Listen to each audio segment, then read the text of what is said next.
मार्च series के पहले दिन बहुत ज़्यादा उतार चढ़ाव वाले सेशन में भारतीय बेंचमार्क इंडेक्स बिना किसी बदलाव के बंद हुए हैं। निफ्टी आज 25 फरवरी को 25,500 के नीचे बंद हुआ है।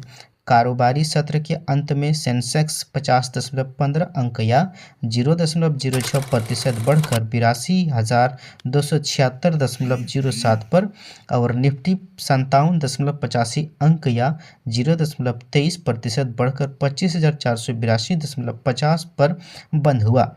आज लगभग 1966 शेयर बढ़े, 2,064 शेयर गिरे और 161 शेयरों में कोई बदलाव नहीं हुआ।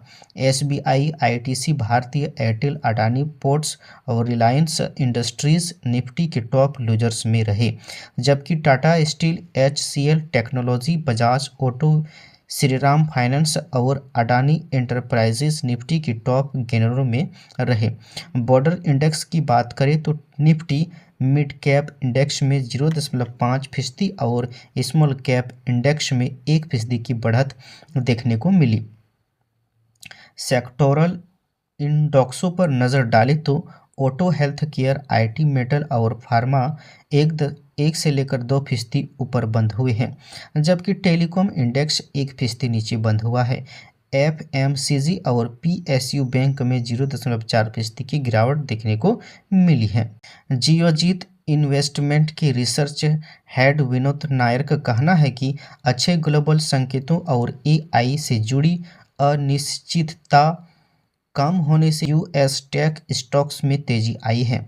इसके चलते भारतीय मार्केट गैप अप के साथ खोले। इसके अलावा बैंक ऑफ जापान से मिले नरम संकेतों ने रीजनल सेंटीमेंट को सपोर्ट किया। इससे एशियाई मार्केट मजबूत रहे। हालांकि यूएस प्रेसिडेंट के टैरिफ पर नए कमेंट्स से ग्लोबल ट्रेड की चिंताएं फिर से बढ़ गई हैं।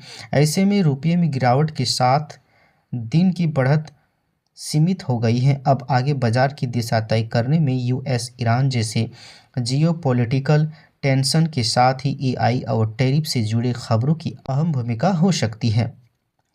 थिंकरेडब्ल्यू के फाउंडर गौरव उदानी का कहना है कि निफ्टी में आज एक और उतार चढ़ाव वाला सेशन देखने को मिला। शुरुआती ट्रेड में इंडेक्स करीब 225 अंक बढ़कर 25,652 की हाई पर पहुंच गया, लेकिन मोमेंट्स बनाए रखने में नाकाम रहा और धीरे धीरे बढ़त गंवाकर करीब 50 अंक ऊपर 25,475 पर बंद हुआ। हाई के पास रिजेक्शन यह दिखाता है कि 25,650 से लेकर 25,800 जोन में सप्लाई बनी हुई है। निफ्टी के लिए तत्काल सपोर्ट 25,400 25,350 पर है, जबकि रेजिस्टेंस 25,800 से लेकर 25,850 पर बना हुआ है।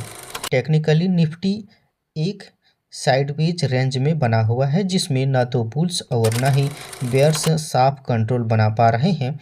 मौजूदा रेजिस्टेंस से आगे एक बड़ा मूव या सपोर्ट से नीचे ब्रेकडाउन शायद अगला ट्रेड तय करेगा। ऐसे में जब तक कोई ब्रेकआउट नहीं होता, ट्रेडर्स को रेंज बाउंड वोलेटिलिटी की उम्मीद करनी चाहिए और तेज इंट्राडे मूव का पीछा करने से बचना चाहिए। मार्केट एक्सपर्ट का यह भी मानना है कि निफ्टी का 25,670 से ऊपर ना जा पाना मार्केट में उछाल पर बिकवाली का एक कारण भी हो सकता है।